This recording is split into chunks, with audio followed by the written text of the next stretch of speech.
В ТикТоке. Сколько? У меня и то меньше. А что тогда мне говоришь? Сидится у меня, вот этих женщин смотрят, которые танцуют там.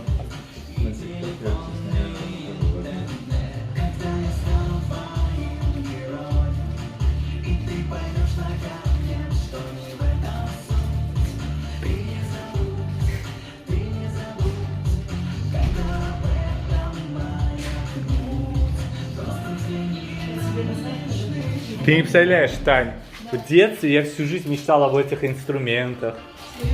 Серьезно? Я просто бредил. Конечно, бедные лягушки не остались вокруг света. Лягушки, я легко их убивал, они даже не чувствовали боль. Вот, друзья, я обалдел от таких инструментов. Просто с ума сходил. Вот они еще. Мы сделали операцию. Основной этап я закончил. Сейчас доделывает мой ассистент.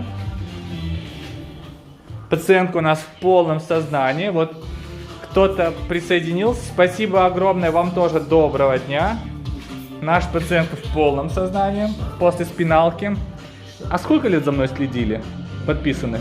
2 месяца. 2 месяца только? У меня люди, которые 3 года смотрят, наконец-таки решились. Нет. Я только увидела, сказала, это мой доктор, я ему доверяю. Спасибо и большое. не ошиблась. Кстати, грыжа позвоночника, она несколько раз это мне сказал до операции. Да. Не почувствовал, как Вообще, сделал укол. да. Ноги не чувствуют сейчас. Да. Блестяще все. Так что это не является противопоказанием, друзья. Не надо бояться, нужно доверять, приходите делать. Спасибо большое. Видите, как приятно.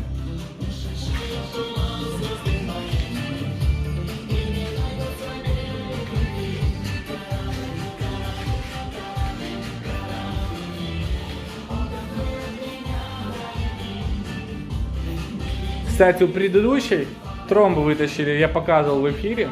Вы подписаны на меня? Да. Вчера Да? Я тромб как раз в эфире показал. Вот такой маленький тромб может быть причиной тромбоэмболии, друзья. И как отличить сейчас? К сожалению, пожалуйста, Елена, ой, такая фамилия красивая, Кеня, я помню вас.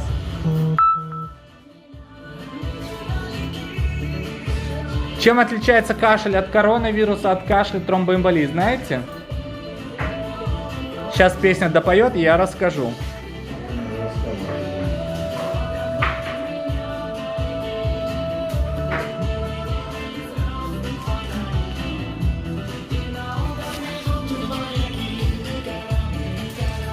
Я пустую этому.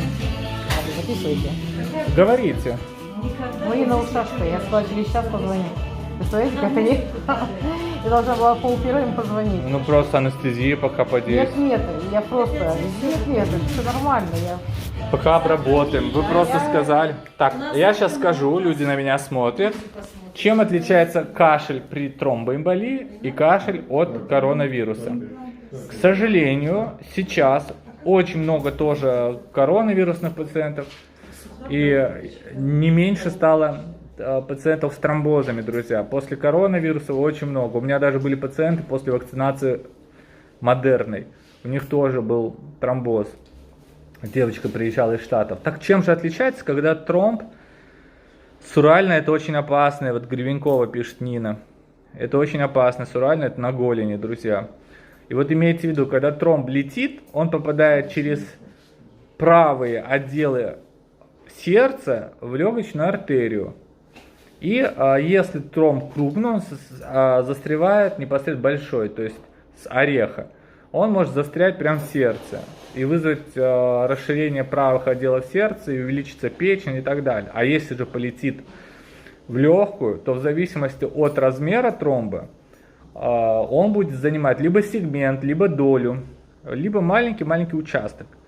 Чем же отличается кашель при тромбоэмболии и кашель при коронавирусе? При коронавирусе кашель такой сухой, он першит вот здесь, как будто находится за этой ямкой. Это называется подключичная, нет, не подключичная, межключичная ямочка.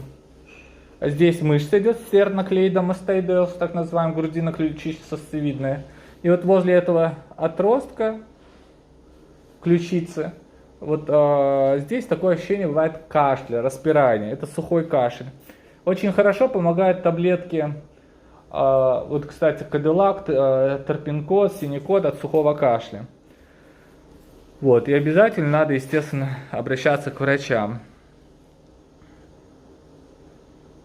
Надо смотреть на УЗИ. Он может рассосаться. У женщин риск того, ну не риск, возможность того, что может рассосаться, очень высокий, потому что благодаря циклу менструальному включается гормональный фон, и вот некоторые тромбы, они разжижаются, то есть они могут уйти. У мужчин, к сожалению, не бывает. У мужчин, к сожалению, очень высокий риск тромбоэмболии и так далее, осложнений всяких. Так вот, а кашель при коронавирусе, он такой внутренний. Он как будто вот здесь, внизу, и как будто кашляет, как коклюш. Хочется откашляться постоянно при тромбоэмболии, потому что вот он такой, лающий. Это при тромбоэмболии. Поэтому он бывает как вот при плевритах, да, еще при бронхитах таких тяжелых. Это вот при тромбоэмболии. А кашель коронавирус, он какой-то вот удушливый. Он здесь как будто вот хочется покашлять, откашляться. Он больше похож на астматический такой, да? Бронхиальный. Я с анестезиологом нашим беседую. И пациентка тихо лежит, слушает. Пациентка у нас из Краснодарского края. У меня вообще разнобой. Из Курска были. Парень, по-моему, вчера оперировали из Москвы варикоцеле. Потом 3 дня назад был парень он, по-моему, из Казахстана. Да, тоже оперировали варикоцеле. И мы вот это все оперируем, друзья. Сейчас хирург, ассистент мой, докалывает, там стриппинг проводит. Вот, и все. И потом пациентка в палату, и через 4-5 часов уже домой. Больше косметики у нее сейчас. Но операция тоже такая нелегкая была, потому что такой сетчатый тип в паху, перевязывали целую кучу вен.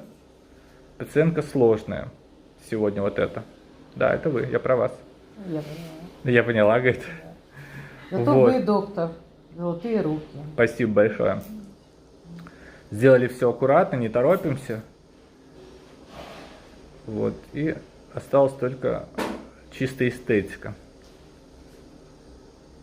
Вот у нас новая операционная сестра готовится. Она прям такая исполнительная. Пока Тани нет, похвалю ее. А то когда я хвалю кого-то другого, Таня с ума сходит. Сейчас прибежит. У нее здесь, видимо, стоит датчик. Она серьезно так воспринимает все, кстати. Но она уже возраст, поэтому... Возраст. С возрастом теряется ощущение юмора, ощущение понимания. У нас вот санитарочка, если по возрасту, она после нее идет. Она же молодая. Вам так кажется. Там куча ботокса, куча. Это между нами, никому не говорите. Она сейчас, может быть, на меня будет смотреть. Нет, только по медиальной поверхности. Макс, а сзади? Все сделали? Все, сделали операцию. Сейчас покажу, через какие проколы удаляем вот эти шишки на ногах. Не пугайтесь, кто боится смотреть. Вот такие маленькие прокольчики. Это к деньгам. Это к деньгам, друзья. Вы молчали? Да. Почему? А представь, 2 ноги они говорят оперировать. Поэтому нельзя 2 ноги оперировать, друзья, по одной. Я чувствовала, сейчас течет уже. Это... Ну я не говорю, что